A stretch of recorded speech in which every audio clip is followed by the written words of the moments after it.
Copyright disclaimer.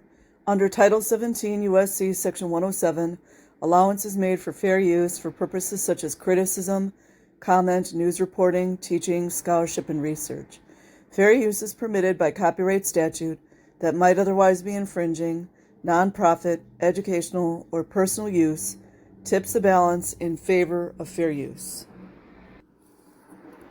Greetings, everyone. So this article I found from penthouse.com. So obviously I'm not going to show the pictures. It's dated June 1983, and the reporter name Alan Sonnenschein. And this is an interview with Rom Hubbard Jr. I don't know much about him. However, I do feel in my heart that LRH Jr. was speaking truth. I think if a lot of Scientologists knew what LRH was doing, that they would leave the religion cult immediately. Since its beginning, Scientology has tended to swing either adored or abhorred. Kind of a pendulum swing thing there. Penthouse interviews the founder's son. For more than 20 years, L. Ron Hubbard Jr. has been a man on the run. He has changed residences, occupations, and even his name in 1972. He knew too much, that's why. To Ron D. Wolf, to escape what he alleges to be the retribution and wrath of his father and his father's organization, the Church of Scientology. It's amazing how you can find information on the internet nowadays. Crazy how that works.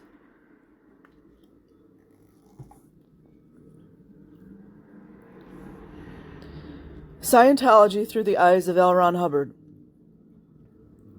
His father, L. Ron Hubbard Sr., founder and leader of Scientology, has been a figure of controversy and mystery, as has been his organization, for more than a generation.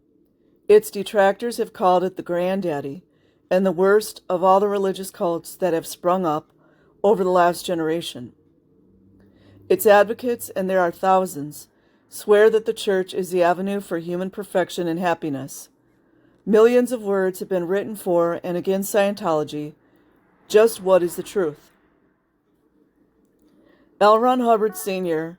and the very few who have worked at the highest echelons of the organization have never spoken publicly about the workings and finances of the Church of Scientology. First-hand allegations about coercion, blackmail, and just how billions of dollars the organization is said to possess have been accrued and spent is lacking.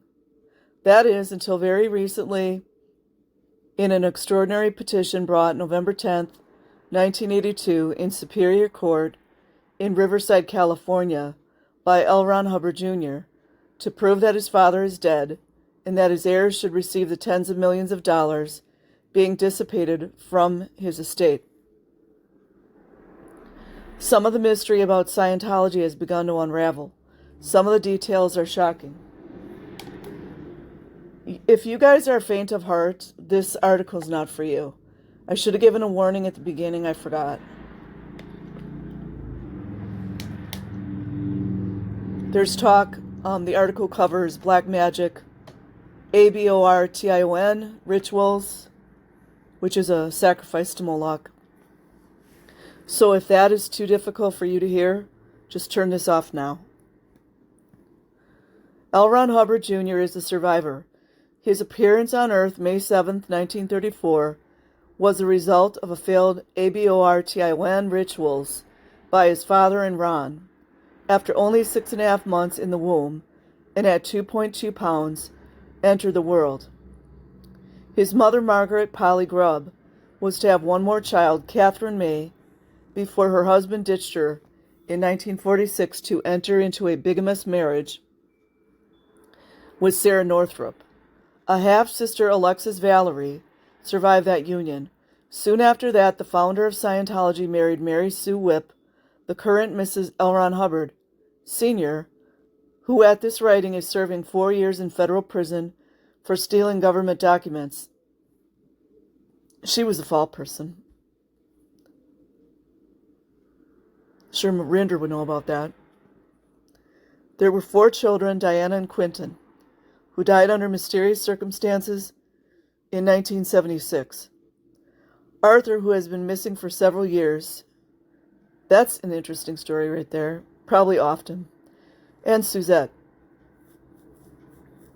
I know there were also sexual abuse allegations made by several Scientologists that said L. Ron Hubbard Sr., in his auditing sessions, admitted to sexual abuse of, I believe, Diana. And by the way, you guys, Diana is a very occultic name, no shade. It's one of the goddesses.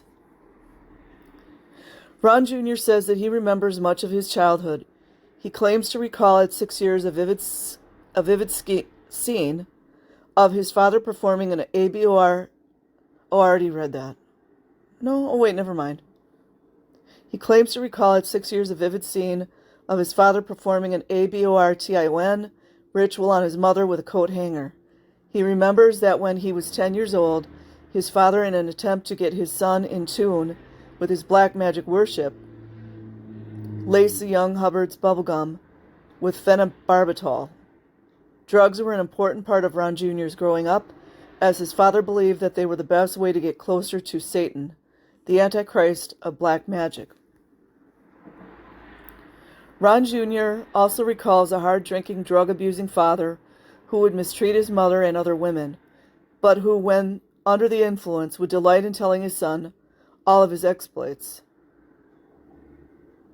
That's a lack of boundaries. Finally, Ron Jr. remembers his father as a broke science fiction writer who espoused that the road to riches and glory lay in selling religion to the masses. I'd really love to know more about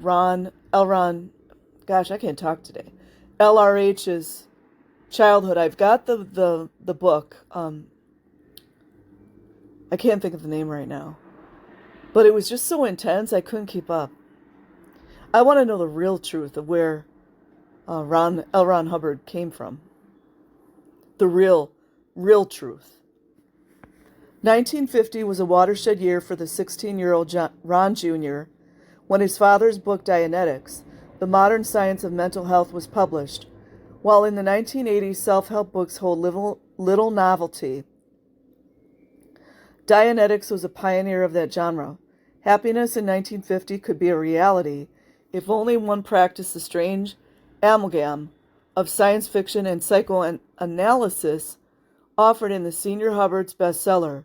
It was an unexpected success for Hubbard, then living in New Jersey. When the mailman would deliver daily sacks of letters from the unhappy and desperate who had read the book and wanted L. Ron Hubbard to take them to the promised land, it was a dream come true. A science fiction writer who not only created a world of fantasy, but packaged it and sold it as reality. In 1950, L. Ron Hubbard opened a Dianetics clinic where the hopeful and newly converted could come for a fee and their ills, from loneliness to cancer, would be cured. Dianetics was a scientific revolution, and L. Ron Hubbard was its prophet. It's idol worship. Scientology is essentially a self-help therapy. It is based on the premise that by recalling negative experiences or engrams, a person can free himself from repressed feelings that cripple his life. This liberation process is assisted by a counselor called an auditor who charges up to hundreds of dollars a session. Now it's thousands. The auditor's basic aid is the e-meter, a skin galvanometer that is said to help him ascertain the problems of his client. Yeah, that's what they use, blackmail material. That's where it comes from. And you pay for it if you're a Scientologist. You pay for the torture and blackmail material that they use. Soon the New Jersey authorities and the American Medical Association challenged the veracity of the new faith. L. Ron Hubbard met the challenge by fleeing the state. Not the last time this was to happen. A frequent memory of Ron Jr. is his father's packing up shoeboxes with thousands of dollars to move on to greener and safer pastures. We've heard that one before. Coming into manhood in the early 50s, Ron Jr. learned the virtues of flim-flam and keeping one step ahead of the law and creditors, but he admits that he accepted his father's teachings and example as correct. By the time his father started the modern Church of Scientology in Arizona and New Jersey in 1953, young Hubbard was not only a disciple but a willing organizer in the new movement. He was to be so throughout the 1950s. While Ron Jr. may never have questioned his father in the mushrooming cult of Scientology, a growing uneasiness began to take hold of him. In 1953, he married Henrietta, whom he never allowed to join the church. They were to have 6 children: Deborah, Leif, Esther, Eric, Harry, and Alex, age 12, who suffers from Down syndrome, plus 6 grandchildren, none of whom were ever members of Scientology.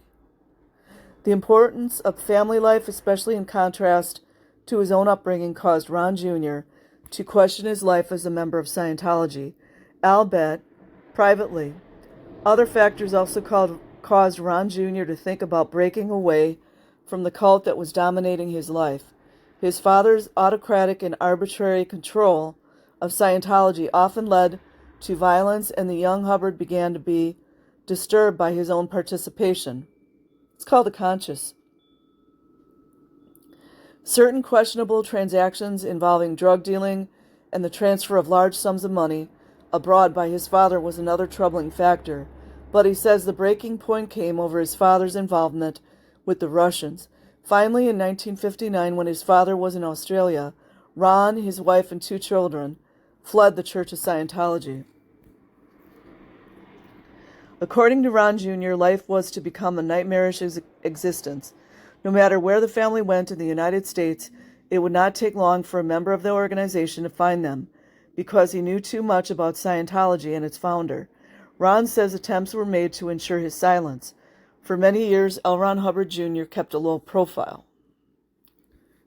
Keeping silent did not end Ron's terror of what his father and followers might do to him and his family.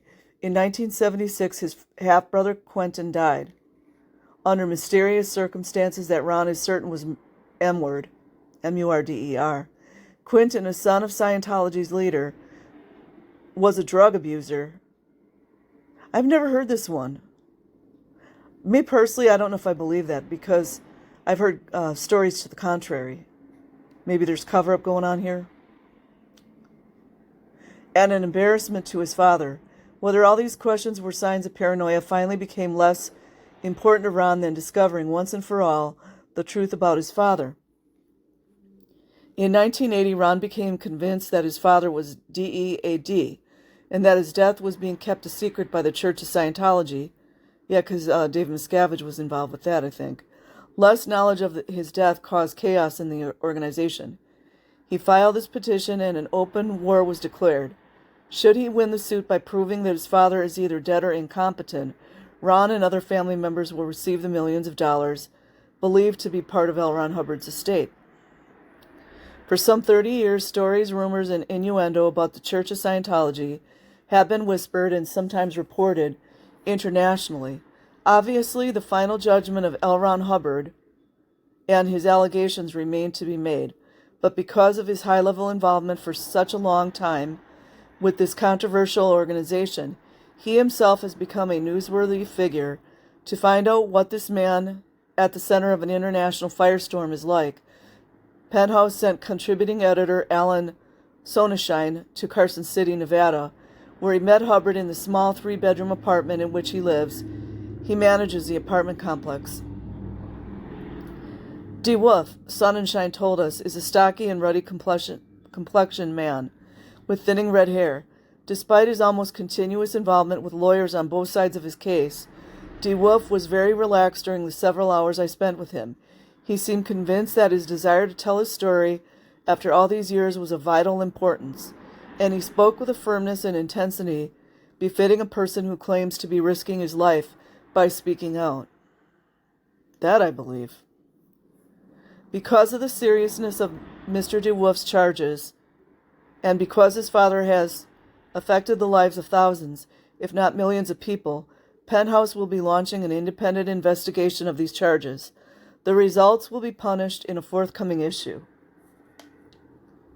Just had a thought. I wonder if Larry Flint ever tried to out them.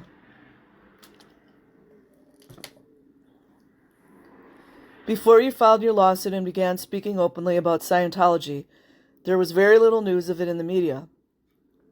Why do you think there has been so little investigation of Scientology? Ching, ching, ching, ching, ching. Hubbard, it's very simple. Scientology has always had a fair game doctrine, a policy of doing absolutely anything to stop an investigation or publication of a critical article in a magazine or newspaper. I bet Rathburn and Rinder know about that. They have run some incredible operations on the several people who have tried to write books about Scientology. It was almost like a terror campaign. First, they'd try throwing every possible lawsuit at the reporter or newspaper. We had a team of attorneys to do just that. The goal was to destroy the enemy, so the solution was always to attack, full bore with every possible resource from every angle. Instantaneously, it can certainly be overwhelming. A guy would get slapped with 27 lawsuits, and our lawyers would start depositing absolutely anybody who ever knew the man, digging up dirt while at the same time putting together an operation that would get him into further trouble. I know of one case concerning Paulette Cooper, who wrote a book called The Scandal of Scientology, in which they spent almost $500,000 trying to destroy her. So you think the press was intimidated? Hubbard: oh, absolutely. All the way through since the 50s, I found this very sad. It seemed very much like Germany in the 30s. The freedom of the press seemed buried. They got scared. They thought, well, who wants to go through 10 years of lawsuits just because we printed the name L. Ron Hubbard? I'm delighted to see that Penthouse has the balls to print this interview. Why do you think it's so risky? Hubbard: my father drilled into all of us. Don't go to court thinking to win a lawsuit. You go to court to harass, to delay, to exhaust the enemy, financially, physically, mentally. I bet Rathburn and Rinder know about that. You file every motion you can think of and you just lock them up in court. The courts for my father were never used to seek justice or redress, but to destroy the people he thought were enemies, to prevent negative stories from appearing. He just wanted complete control of the press and got it. What exactly is Scientology? Hubbard: Scientology is a power and money and intelligence gathering game. To use common everyday English, Scientology says that you and I and everybody else willed ourselves into being hundreds of trillions of years ago. Just by deciding to be, we willed ourselves into being ourselves through wild space games, interaction fights, and wars in the grand science fiction tradition. We created this universe, all the matter, energy, space, and time of this universe. And so through these trillions of years, we have become the effect of our own cause, and we now find ourselves trapped in bodies. So the idea of Scientology auditing or counseling or processing is to free yourself from your body and to return you to the original godlike state, or in Scientology jargon, an operating thetan, OT. We are all fallen gods, according to Scientology, and the goal is to be returned to that state.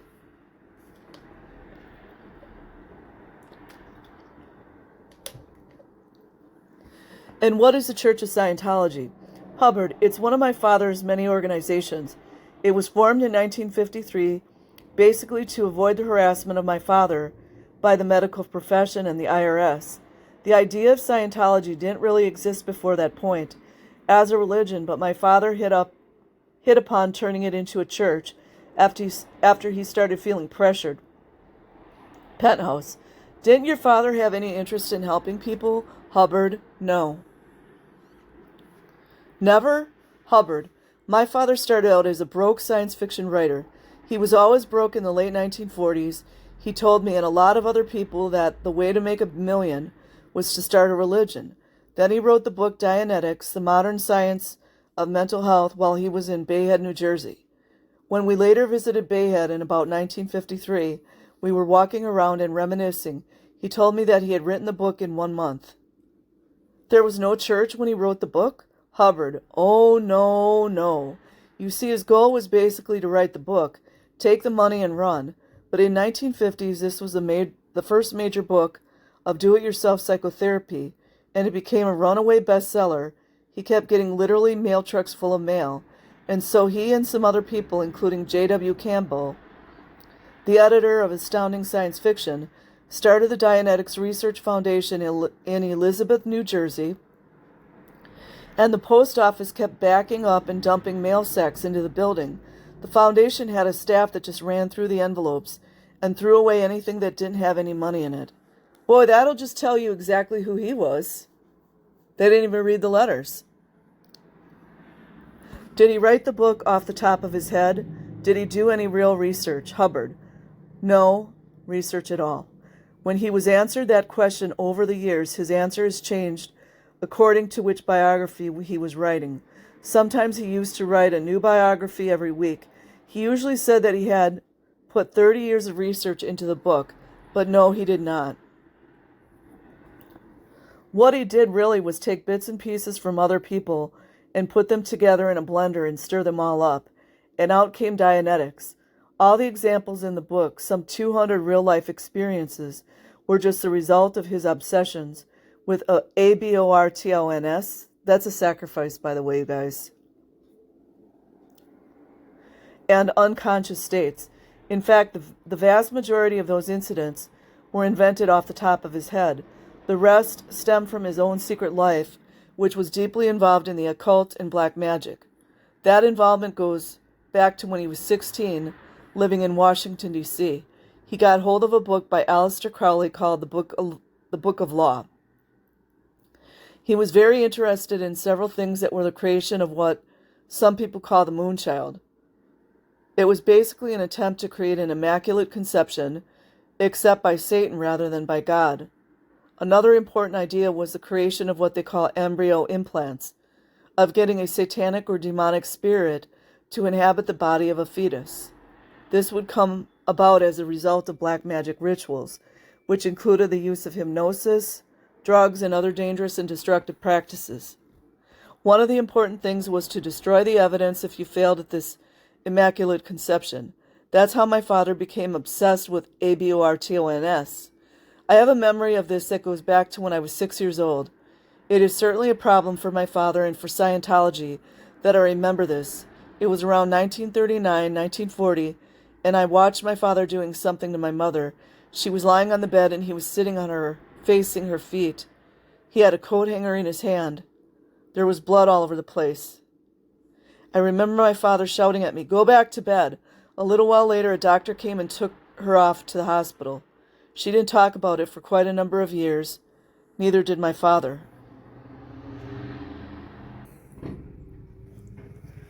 For my father, the courts were used to destroy people he thought were his enemies.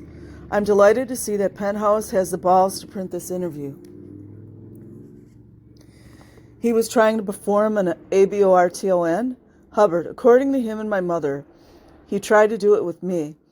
I was born at 6.5 months and weighed 2 pounds, 2 ounces. I wasn't born. This is what came out as a result of their attempt to abort me. It happened during a night of partying. He got involved in trying to do black magic number. Also, I've got to complete this by saying that he thought of himself as the beast, 666 incarnate. The devil? Hubbard: yes. The Antichrist. Aleister Crowley thought of himself as such, and when Crowley died in 1947, my father then decided that he should wear the cloak of the beast and become the most powerful being in the universe. You were 16 years old at the time. What did you believe in? Hubbard: I believed in Satanism. There was no other religion in the house. Scientology and black magic. What a lot of people don't realize is that Scientology is black magic. That is just spread out over a long time period. To perform black magic generally takes a few hours or, at most, a few weeks, but in Scientology it's stretched out over a lifetime, and so you don't see it. Black magic is the inner core of Scientology, and it is probably the only part of Scientology that really works.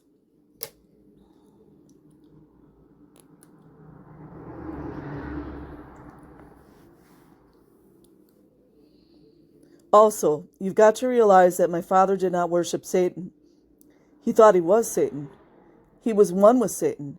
He had a direct pipeline of communication and power with him. My father wouldn't have worshipped anything. I mean, when you think that you're the most powerful being in the universe, you have no respect for anything, let alone worship. Let's get back to how you saw Scientology working on an individual basis. What if someone wrote to your father asking if he could cure their cancer? Hubbard. He'd say, oh yes, he could handle that. That's why so many Scientologists are dying of cancer, huh? And what would be the charge for curing cancer? Hubbard. Back in those days, it was anywhere from $10 to $25 an hour. Now it's up to $300 or more an hour. What exactly did that pay for? Hubbard. To be audited. In the old days, the patient would lie on a couch and the auditor would sit in a chair and counsel. The words auditing, counseling, and processing are really the same in Scientology. What would be discussed? Hubbard. They would say that the cancer and its cure are just incidental to the main problem of one's spiritual development, and according to Dianetics and Scientology, the explanation for cancer is basically that you have a sex problem. A sex problem? Right. How did he figure that? Hubbard. Quite simply, according to my father, cancer is basically cells that are dividing out of control. And so according to my father, the problem is a sexual thing. Therefore, the cancer is rooted in a sexual problem. If you have cancer, you are really screwed up on sex. So what would happen in this auditing? I don't know what it's like now, but it's probably just the same as in the old days, is that they would address a guy's entire sex life. Well, they're still doing it. There was certainly an incredible preoccupation in Dianetics and Scientology about sex. It was a great means of control. Yeah, that's what they blackmail people with. You have complete control of someone if you have every detail of his sex life and fantasy life on record. That makes me think, too. A lot of people were saying that David Miscavige was like obsessed with people's sex lives.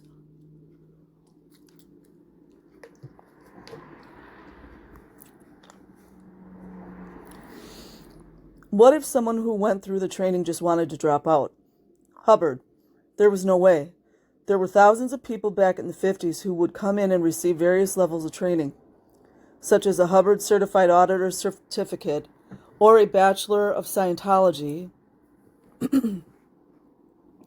or a Doctorate of Scientology, and if they didn't toe the mark, as my father wanted them to, then they would cancel their certificates, and then he would notify the Scientologists in the area where the man lived not to have anything to do with him, to disconnect from him.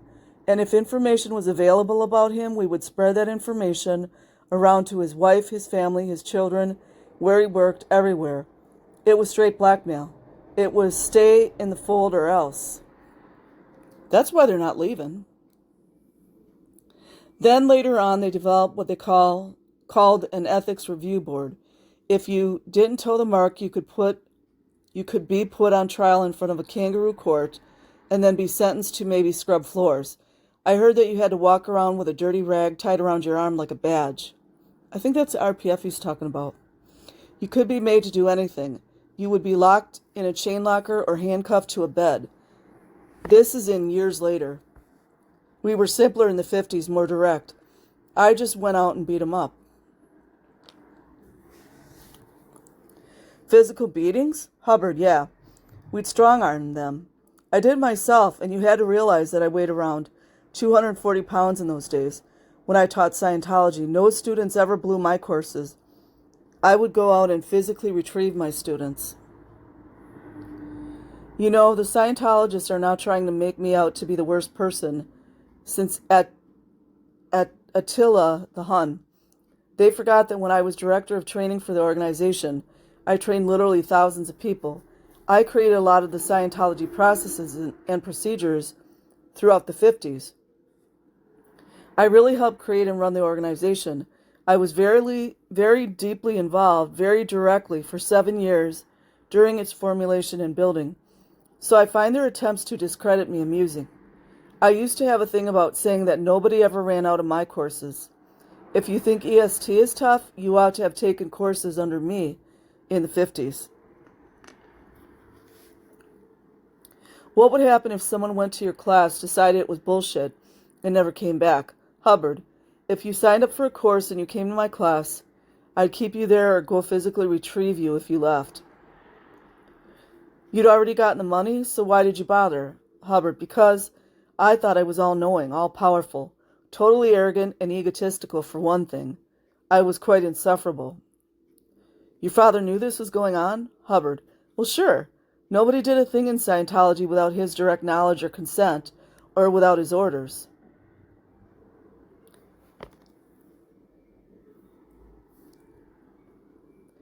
Did it ever go beyond these physical beatings? Hubbard, I remember locking one girl up in a shack out in the desert for at least a couple of weeks. Isn't that wonderful, you guys? They really do like to beat down women in there. My mother was lying on the bed and my father was sitting on her. Okay, I already read that. Why were things like this never publicized? Hubbard, because the same reign of terror that occurred under Robespierre and Hitler occurred back then in the 50s. As it occurs now, you must realize that there is very little actual courage in this world. It's pretty easy to bend people around. It doesn't take much to shut people up. It really doesn't. In the 50s, all I had to do was call a guy up on the telephone and say, well, I think your wife would like to know about your mistress. The response would be a shocked, oh my God. I'd say, well, nobody really wants to divulge that kind of information. I think it would be absolutely terrible if your wife found out. So I'm going to make absolutely sure that she doesn't find out. Excuse me. Now, if you just drop in here for a little more auditing, now you know in your heart that the critical things you've been saying about Scientology are just vindictive. They're not really true in your heart. You know that, don't you? That's gaslighting. And the guy says, yeah, sure. I sure do know that.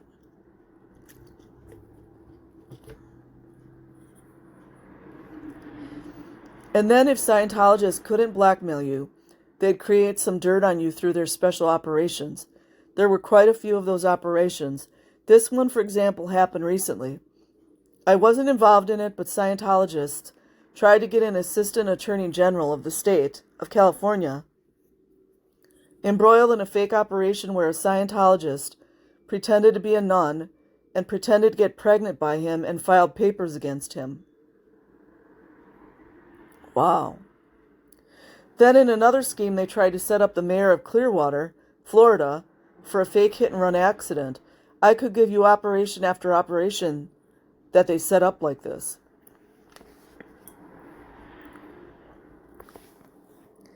This has been going on since the 50s? Hubbard, sure. It was pretty tame back then compared to very sophisticated operations like they have now. When we hit assets, for example, I remember being in Philadelphia when the FBI and the U.S. Marshal's Office were after my father on a contempt of court charge. There I was running across town with my father with our complete mailing list and a suitcase full of money, heading for the hills. Where did the money end up? Hubbard. A lot of it went abroad, but my father always kept a great deal of it around his bedroom so that he could flee at a moment's notice in shoeboxes. He distrusted banks. What kind of money are we talking about? Hubbard. Back then, hundreds of thousands at least. The last time I saw my father in 1959, he mentioned that he had at least 20 million salted away. Did he invest the money? Hubbard, no. He wanted to stay really liquid, very fluid, so he could cut and run at any time. Where did all this money come from? How much did it cost to be audited in Scientology parlance? Hubbard, it cost as much as a person had. He had to stay in the organization, get audited higher and higher, until he paid us as much as he had. People would sell their house, their car, convert their stocks and securities into cash and turn it all over to Scientology. What did you promise them for this price, Hubbard? We promised them the moon and then demonstrated a way to get there. They would sell their soul for that. Now, that's satanic. We were telling someone that they could have the power of a god. That's what we were telling them. They still are. What kind of people were tempted by this promise? Hubbard, a whole range of people. People who wanted to raise their IQ, to feel better, to solve their problems. You also got people who wished to lord it over other people in the use of power. Remember, it's a power game, a matter of climbing a pyramidal hierarchy to the top, and it's who you can step on to get more power that counts. It appeals a great deal to narcissists, and to people who are greedy. It appeals a great deal to Americans, I think, because they tend to believe in instant everything from instant coffee to instant nirvana. By just saying a few magic words or by doing a few assignments, one can become a god. People believe this. You see, Scientology doesn't really address the soul, it addresses the ego. What happens in Scientology is that a person's ego gets pumped up by this science fiction fantasy, helium into the universe-sized proportions, and this is very appealing. It is especially appealing to the intelligista of this country, who are made to feel that they are the most highly intelligent people, when in actual fact, from an emotional standpoint, they are completely stupid. Fine professors, doctors, scientists, people involved in the arts and sciences would fall into Scientology like you wouldn't believe. It appealed to their intellectual level and buttressed their emotional weaknesses. You show me a professor and I revert back to the 50s. I just kick him in the head, eat him for breakfast.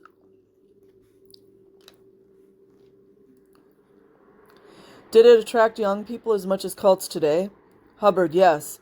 We attracted quite a few hippies, but we tried to stay away from them because they didn't have any money.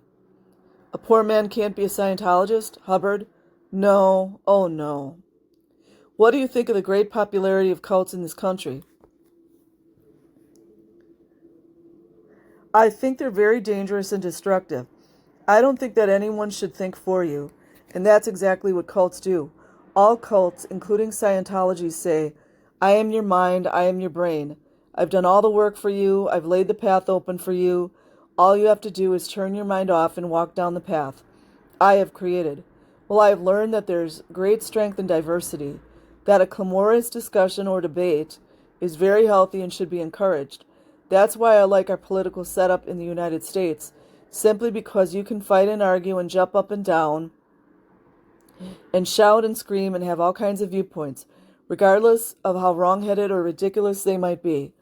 People here don't have to give up their right to perceive things the way they believe. Scientology and all the other cults are one-dimensional, and we live in a three-dimensional world. Cults are as dangerous as drugs. They commit the highest crime, the rape of the soul.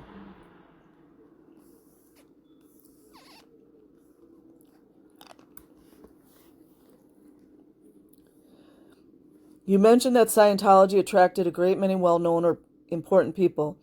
Can you give us some examples? Hubbard, two of the people we were involved with in the late 50s in England were Errol Flynn and a man who was high up in the Labour Party at the time. My father and Errol Flynn were very similar. They were only interested in money, sex, booze, and drugs. At the time in the late 50s, Flynn was pretty much of a burned-out hulk. But he was involved in smuggling deals with my father, gold from the Mediterranean and some drugs, mostly cocaine. They were both just a little larger than life. I had to admire my father from one standpoint. As I've said, he was a down-and-out broke science fiction writer, and then he writes one book of science fiction and convinces the world it's true. He sells it to millions of people and gets billions of dollars, and everyone thinks he's some sort of deity. He was really bigger than life. Flynn was like that too. You could say many negative things about the two of them, but they did as they pleased and lived as they pleased. It was always fun to sit there at dinner and listen to these two guys rap. Wild people. Errol Flynn was like my father, also in that he would do anything for money. Narcissist. He would take anything to bed, boys, girls, 50-year-old women, 10-year-old boys. Ugh. That's satanic. Flynn and my father had insatiable appetites. Tons of mistresses. They lived very high on the hog. And what about this Labor Party official, Hubbard?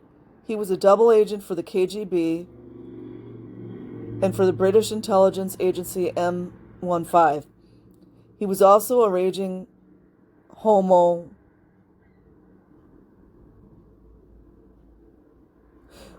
homosexual. He wanted my father to use his black magic, soul-cracking, brainwashing techniques on young boys.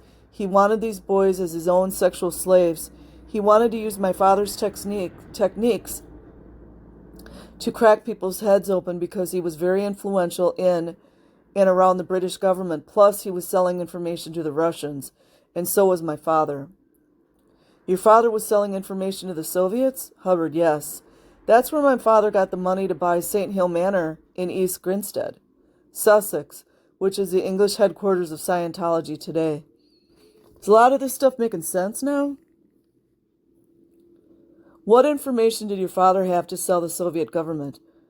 He didn't do any spying himself. What he normally did was allow these strange little people to go into the offices and into his home at odd hours of the night. He told me that he was allowing the KGB to go through our files and that he was charging £40,000 for it. This was the money he used for the purchase of St. Hill Manor.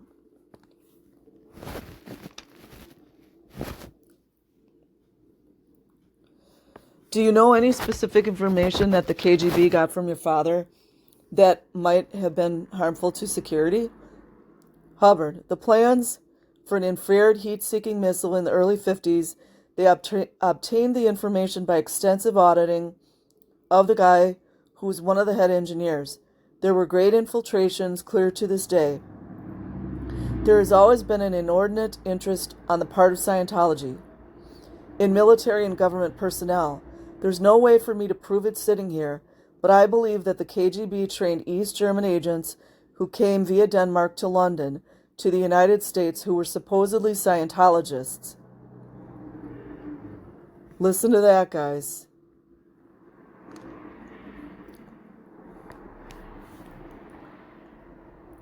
I'm going to read that again. There's no way for me to prove it sitting here, but I believe that the KGB trained East German agents who came via Denmark to London to the United States who were supposedly Scientologists. They made very good Scientologists. They were very well trained. That's deep. Did your father do this just for money, Hubbard? Yes. The more he made, the more he wanted. He became greedy. He was really just interested in the use of money and power, wherever it was or whosoever it was. Morality and politics made no difference to him at all. Did the Labor Party official get any of his young men via Scientology? Yes. The British were ripe for Scientology. The British school system fosters lesbianism and homosexuality. I'm just reading it, you guys, because from the time you're born until you're in your 20s, all you see is the same sex. Oh, I see what. Oh, they have like girls' schools and boys' schools.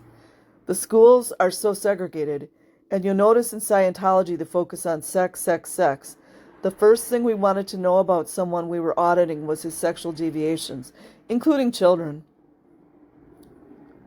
You know, in actual fact, very few people exclusively practice missionary-style sex. So all you've got to do is find a person's kinks, whatever they might be, their dreams and their fantasies. And if you find that central core, their sexual drives and desires and fantasies, then you can fit a ring through their noses and take them anywhere. You promise to fulfill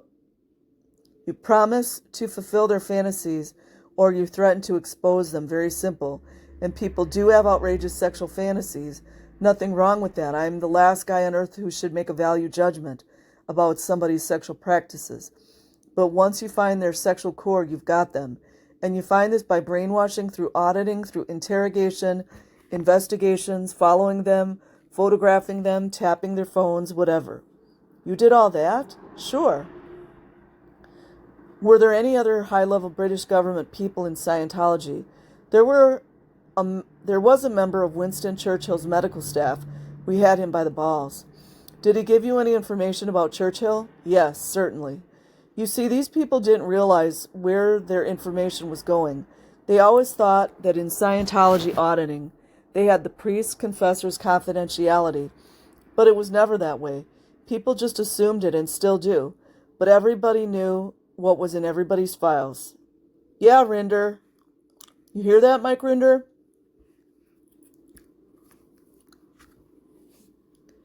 What was the first example you can remember of your father's espionage activity?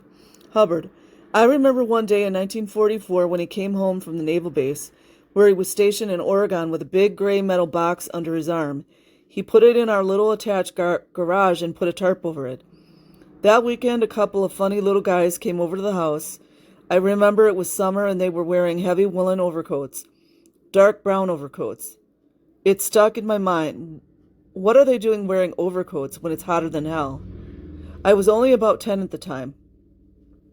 Anyway, these big, sweating guys take the box and put it in their car and drive off. But before they'd come, I'd snuck a look in the box. It had this strange-looking object in it. I don't know what the hell it was.